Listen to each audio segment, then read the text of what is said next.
रोजगार। सरकार का लक्ष्य 21-22 में निजी क्षेत्र में हरियाणा के युवाओं को न्यूनतम 50,000 नौकरियों से जोड़ना है। सक्षम युवा योजना के तहत हरियाणा कौशल विकास मिशन प्लेसमेंट सेल के माध्यम से 14,710 सक्षम युवाओं को कौशल प्रशिक्षण प्रदान किया गया है। युवाओं के लिए कैरियर जागरूकता पोर्टल उपलब्ध करवाया जाएगा, जहां युवाओं को वर्तमान योग्यता और कौशल के आधार पर कैरियर के विभिन्न अवसरों की जानकारी दी जाएगी। सक्षम युवाओं को निजी क्षेत्र में नियुक्ति हेतु गहन सोच, कार्यस्थल की तत्परता, संचार और सीवी बनाने तथा साक्षात्कार की तैयारी में सहायता जैसे रोजगार कौशलों का पर प्रशिक्षण प्रदान किया जाएगा। इस अंतक्षेप का लाभ अगले 1 वर्ष के अंदर 1.5 लाख सक्षम युवाओं को दिया जाएगा। ग्रामीण विकास विभाग द्वारा क्रियान्वित की गई योजना स्टाफ ग्रामीण उद्यमिता कार्यक्रम के तहत वर्ष 2020-21 के दौरान 1610 उद्यमियों को प्रोत्साहन दिया जाएगा। राज्य सरकार प्रदेश में औद्योगिक शांति एवं सौहार्द बनाए रखने और श्रमिकों की सुरक्षा, स्वास्थ्य और कल्याण सुनिश्चित करने के लिए प्रतिबद्ध है। उद्योगपतियों की सुविधा व्यापार सुधार कार्य योजना 2020 के अनुपालन में सरकार ने विभिन्न श्रम कानूनों के तहत लाइसेंसों के स्वतः नवीनीकरण का प्रावधान किया है। इसके अलावा सरकार ने कारखाना अधिनियम 1948 संशोधित किया है और बिजली से चलने वाले एवं 20 तक श्रमिकों वाले कारखानों के साथ साथ ऐसे कारखाने जिनकी प्रक्रिया बिजली पर निर्भर नहीं है और जिनमें 40 तक श्रमिक हैं को छूट दी गई है।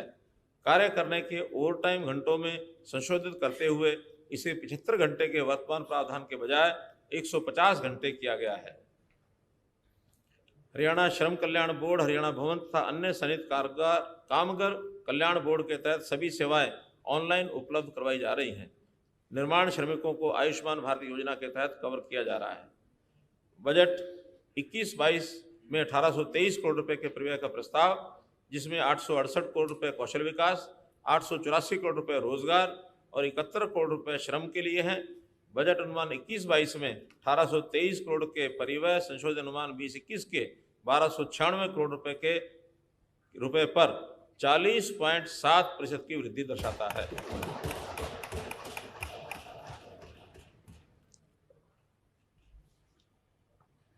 आईटी और इलेक्ट्रॉनिक्स।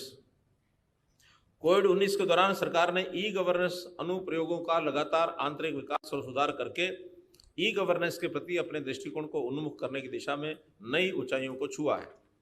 इसने नए आईटी अनुप्रयोगों को शुरू करने के समय और लागत को कम किया, जिससे निरंतर उन्नयन और आंतरिक क्षमताओं को बढ़ावा मिला। गत वर्ष सूचना प्रौद्योगिकी एवं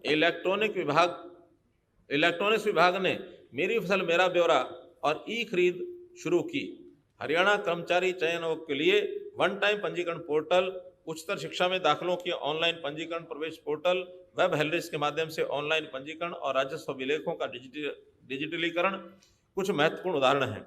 सरकार ने आपातकालीन सेवाओं सहित सभी सरकारी सेवाओं, योजनाओं और लाभों के लिए वन हरियाणा मोबाइल सॉल्यूशन के रूप में जन सहायक ऐप की शुरुआत की है। इस दिशा में राज्य सरकार ने एक समर्पित उद्यमी और स्टार्टअप नीति बनाई है, जो बेहतर अवसंरचना और अनुकूल व्यावसायिक वातावरण प्रदान करने पर समान बल देते हुए स्टार्टअप इकोसिस्टम का सर्वांगीण विकास सुनिश्चित करती है। परिवार पहचान पत्र ने हमें योजनाओं के नियोजन और डिजाइन के लिए बहुमूल्य डाटा उपलब्ध करवाया है। राज्य में अभी तक 2.1 करोड़ से अधिक लोगों के उपलब्ध आंकड़ों का मूल्यांकन दर्शाता है कि 18 से 60 वर्ष के आयु वर्ग में 8.36 लाख व्यक्तियों ने खुद को बेरोजगार घोषित किया है। सरकार का प्रस्ताव है कि सत्यापन के उपरांत आर्थिक रूप से सबसे कमजोर स्थिति वाले परिवारों में से 20 से 35 वर्ष की आयु वर्ग में 1 लाख बेरोजगार युवकों का चयन किया जाएगा और उन्हें लाभप्रद रोजगार के लिए कुशल बनाने इस पाठ्यक्रम की एक श्रृंखला तैयार की जाएगी। राज्य में पिछले कुछ वर्षों से सफलतापूर्वक चलाई जा रही सक्षम युवा योजना को संशोधित किया जाएगा और विशेष रूप से इन बेरोजगार युवाओं के कौशल विकास और प्लेसमेंट की दिशा में काम किया जाएगा। योजना के कार्यान्वयन के लिए रोजगार विभाग नोडल विभाग होगा। हरियाणा कौशल विकास मिशन को श्री विश्वकर्मा कौशल विश्वविद्यालय के सहयोग से इन उद्देश्यों को पूरा करने की दिशा में और विकसित किया जाएगा। सरकार नेटवर्क और डाटा संरक्षण सहित साइबर सुरक्षा पर अधिक बल देते हुए सरकारी सेवाओं के वितरण के लिए तहसीलों, उप तहसीलों एवं खंडों में डिजिटल कनेक्टिविटी को बेहतर बनाने पर ध्यान केंद्रित करेगी।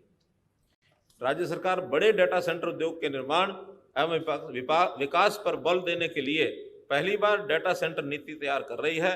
इस नीति का उद्देश्य डाटा सेंटर इकोसिस्टम स्थापित करने के लिए भूमि एवं अवसंरचना, बिजली, नवीकरण योजना, पानी, नवीकरणीय ऊर्जा, पानी एवं कनेक्टिविटी पर विनियमन एवं वित्तीय लाभ प्रदान करता है। मुझे बताते हुए खुशी हो रही है कि माननीय अध्यक्ष महोदय और सदन की समिति राष्ट्रीय ई विधान अनुप्रयोग नेवा के प्रयासों से विधानसभा को पेपरलेस बनाया जा रहा है। सभी सरकारी विभागों में ई गवर्नेंस अनुप्रयोगों के इन हाउस विकास को सक्षम बनाने के लिए आईटी में मानव संसाधनों को बढ़ाया जाएगा।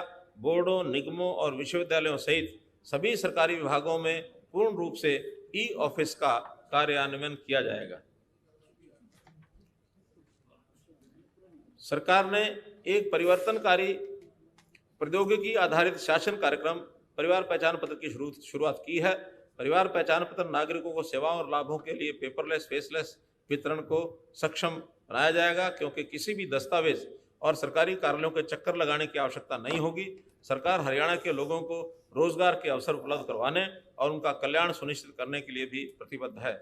सरकार ने परिवार पहचान पत्र योजना के कार्यान्वयन के लिए प्राधिकरण अधिसूचित किया है, जो राज्य के परिवारों के लिए परिवार पहचान संख्या व परिवार पहचान पत्र बनाने और जारी करने के लिए नीति, प्रक्रिया, प्रौद्योगिकी एवं प्रणालियां विकसित करेगा। सामाजिक आर्थिक डाटा के संबंध में राज्य के किसी भी विभाग या संगठन को प्रमाणीकरण सेवाएं प्रदान करेगा। संसाधन सूचना डेटाबेस के संबंध में डाटा सुरक्षा, सूचना सुरक्षा, प्रौद्योगिकी सुरक्षा और नेटवर्क सुरक्षा प्रोटोकॉल और मानक के लिए नीति तैयार करेगा और इस तरह के संसाधन सूचना डेटा की सुरक्षा के लिए ऐसे मानकों का विकास और रखरखाव करेगा। माननीय अध्यक्ष महोदय, सरकार राज्य में परिवार पहचान पत्र कार्यक्रम के दीर्घावधि कार्यान्वयन के लिए इस सदन के समक्ष एक व्यापक विधान लाएगी। मैं सूचना प्रौद्योगिकी, इलेक्ट्रॉनिक्स विभाग तथा नागरिक संसाधन सूचना विभाग के लिए बजट अनुमान 21-22 में 139 करोड़ रुपए के परिव्यय का प्रस्ताव करता हूं, जो 20-21 के दौरान 108 करोड़ रुपए के संशोधित अनुमान से 28.7% अधिक है। सूचना और इलेक्ट्रॉनिक्स के लिए 103 करोड़ रुपए और नागरिक संशोधन सूचना विभाग के लिए 36 करोड़ रुपए।